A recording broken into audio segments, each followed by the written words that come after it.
Republik Indonesia, RRI Pro 1. Selamat pagi Pak Bobi. Selamat pagi. Ya, salam. Radio Republik Indonesia. Salam semua pemirsa di rumah ya. Baik, Pak Bobi, pemerintah Provinsi NTT melalui Dinas Pendidikan dan Kebudayaan Provinsi NTT menjajaki kerjasama dengan Kadin NTT. Nah, kerjasama ini sebagai salah satu tindak lanjut ya dari Perpres nomor 68 tahun 2022 tentang revitalisasi pendidikan vokasi dan juga pelatihan vokasi yang bertujuan untuk menyiapkan SDM kompeten, kemudian produktif dan juga berdaya saing menyongsong Indonesia Emas 2045 mendatang. Nah, dari Kadin sendiri ini kerjasama yang akan dilakukan bersama Dinas Pendidikan dan Kebudayaan Provinsi ini seperti apa nih Pak Bobi? Baik, terima kasih Christine dan pemirsa di RRI dimanapun berada. Jadi kerjasama yang dilakukan ini adalah implementasi dari Perpres sendiri, ya, Perpres 68,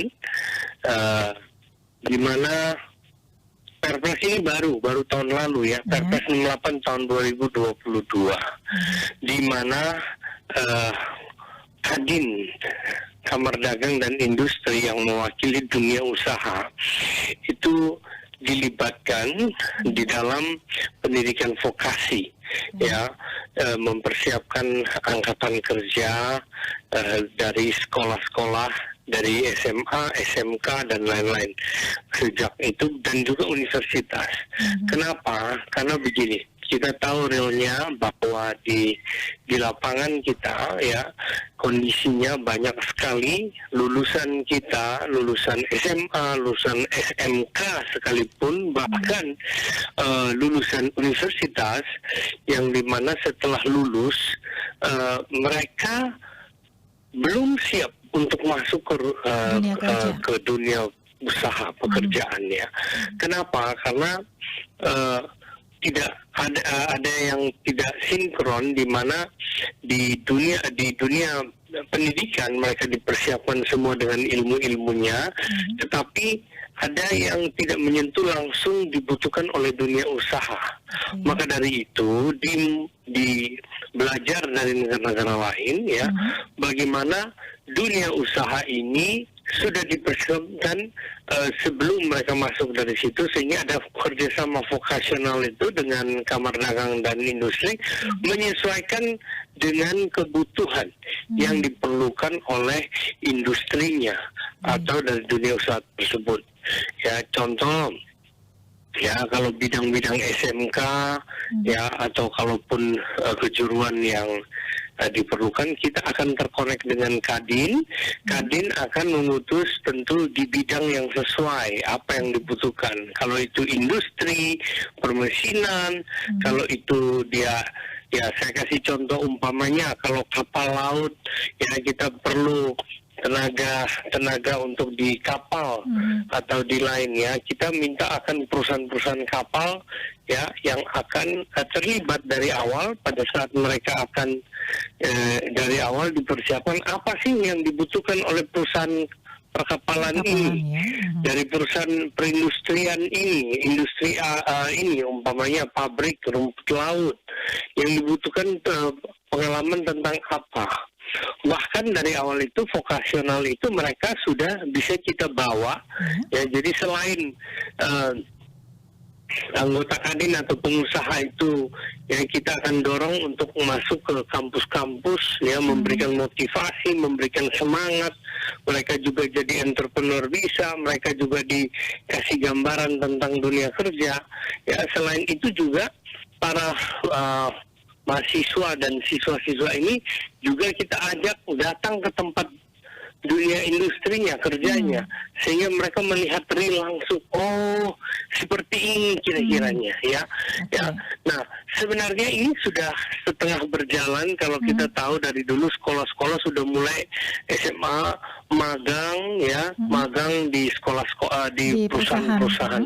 Cuman begini, Mbak Kristen, Ya. bahwa realnya yang terjadi itu tidak koordinasinya lebih awal, sehingga itu hanya semata-mata menitipkan magang di perusahaan, tidak sesuai cocok dengan yang ada. Malah mereka hanya bantu-bantu, ya ada yang datang hanya bantu-bantu lipat surat dan lain-lain di kantor, ya hanya datang untuk bantu-bantu duduk di kantor begitu ya, tidak Baik. sesuai dengan ilmu yang dibutuhkan atau yang ini.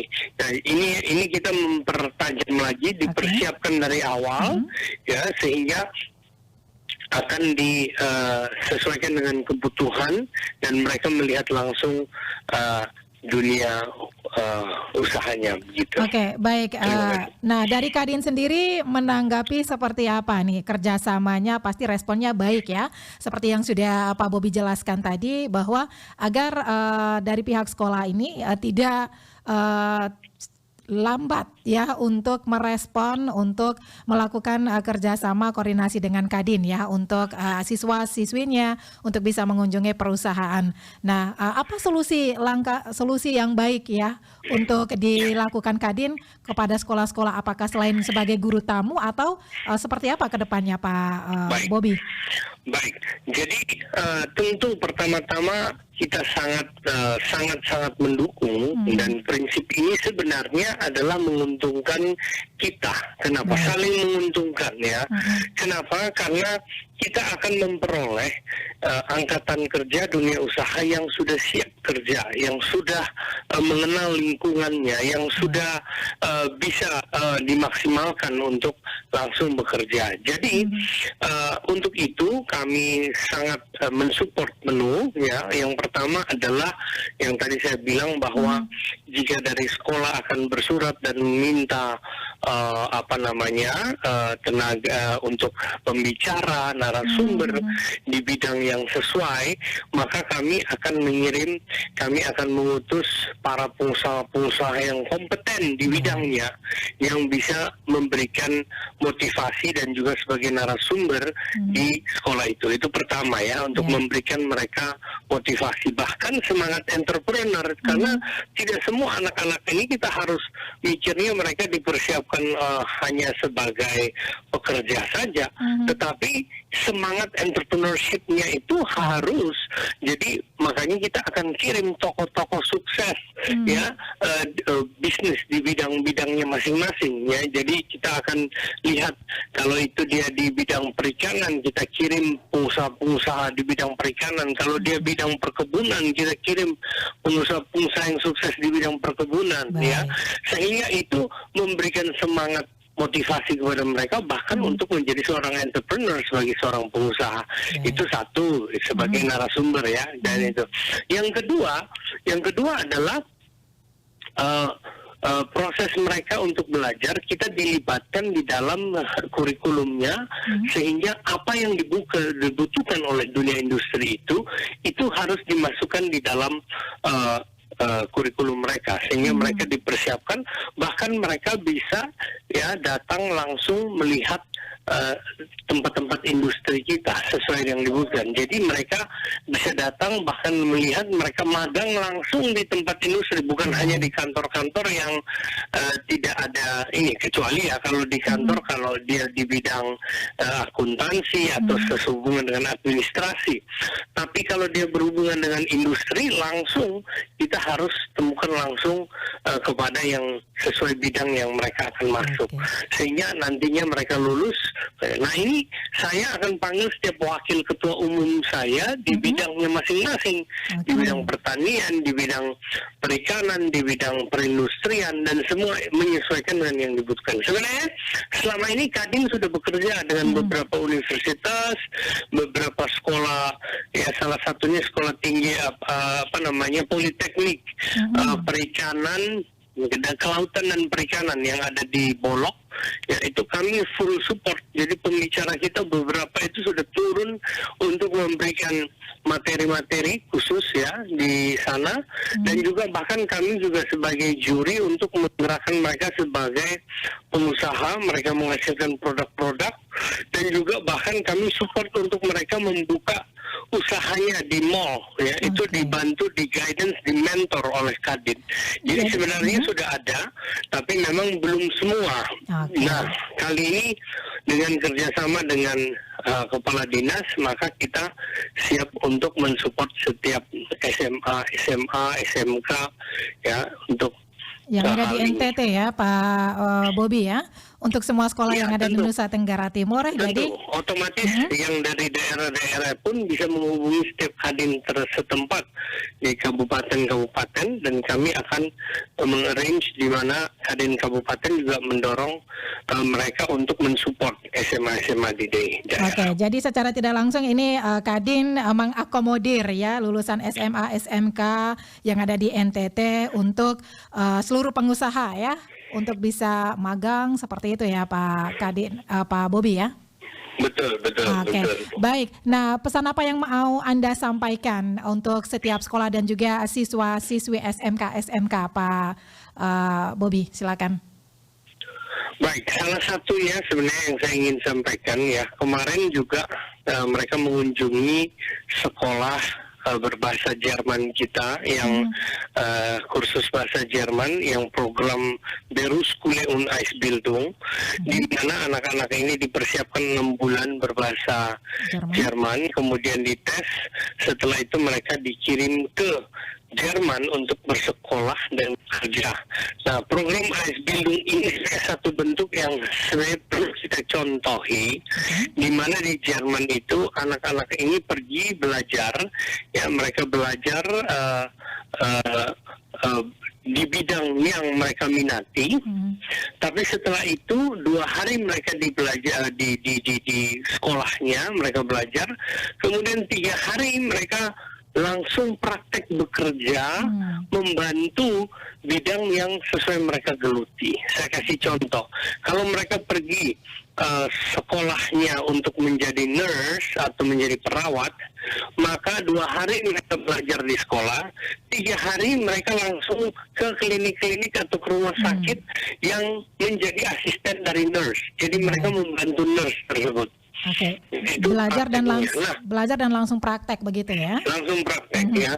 Kalau dia belajar menjadi chef di rumah makan, maka dia akan pergi menjadi asisten chef. Mungkin awal-awal tidak langsung asisten yang bantu-bantu siapin piring kayak apa kayak ya. Tetapi kami belajar dari sini. Ternyata orang itu belajar bukan dari ilmu aja yang ini, tetapi praktek. Praktek itu akan membuat dia sangat fasih dan langsung masuk ke dunianya, sehingga sambil belajar sambil bekerja itu sangat membuat mereka cepat dan responnya lebih baik. Sehingga kalau mereka sudah lulus, begitu disebut mereka lulus dari seorang chef, nggak ada cerita mereka belajar dari nol. Mereka sudah langsung bisa menjadi chef di satu restoran. Kenapa? Karena mereka sudah lakukan itu sambil mereka belajar. Nah, ini yang perlu kita pelajari dan kita ikuti, setidaknya satu level kita mulai mengikuti mereka memperkenalkan dunia kerja. Tapi ke depan arahnya saya pikir itu salah satu yang sangat baik untuk mempersiapkan generasi kita. Oke, baik. Dan paling terakhir, ketika bagaimana Anda melihat potensi anak-anak yang ada di NTT ketika Kadin mendampingi ya untuk bisa menjadi entrepreneur ya yang baik untuk bisa mengembangkan bakat dan juga kemampuan mereka. Singkat saja Pak Bobi. Oh, tentunya sekarang ya saat ini dengan media, dengan teknologi IT, kita melihat maksudnya perkembangan anak itu bisa cepat. Kita nggak bisa compare lagi dengan orang NTT zaman dulu. Zaman dulu kita terpisah, pendidikan hanya lewat sekolah, ya. Sekolah juga kadang-kadang mutu-mutu sekolah di daerah terbatas, guru terbatas, sehingga kita bisa bilang banyak orang NTT ya di pedalaman terbelah karena informasi yang tidak pas, yang tidak pas. Tapi hari ini sebenarnya kita semua bisa lihat anak-anak muda kita, mereka bisa belajar banyak hal secara konstan karena terkoneksi ya terbuka. Ya, jadi kita harus mempersiapkan mereka ya untuk dapat bersaing dengan dengan dunia lain, dengan luar negeri dan lain-lain, ya, sehingga tentu selain itu adalah mentoring, pembimbingan dari para yang sudah berpengalaman, yang sudah ini untuk memberikan mereka arahan dan mentoring mereka, pembimbing mereka untuk. Jadi saya lihat potensi itu tetap ada satu yang baik. Jadi anak-anak muda kita akan banyak sekali terjadi perubahan karena keterbukaan informasi tersebut. Baik, terima kasih Pak Bobi untuk waktunya pagi hari ini bersama RRI-ND. Selamat kembali beraktivitas, Pak Bobi. Salam sehat dan baik, salam sukses. Terima kasih. Salam sehat buat semua. Thank you, Tuhan memberkati. Radio Republik Indonesia, RRI Pro 1. Pendengar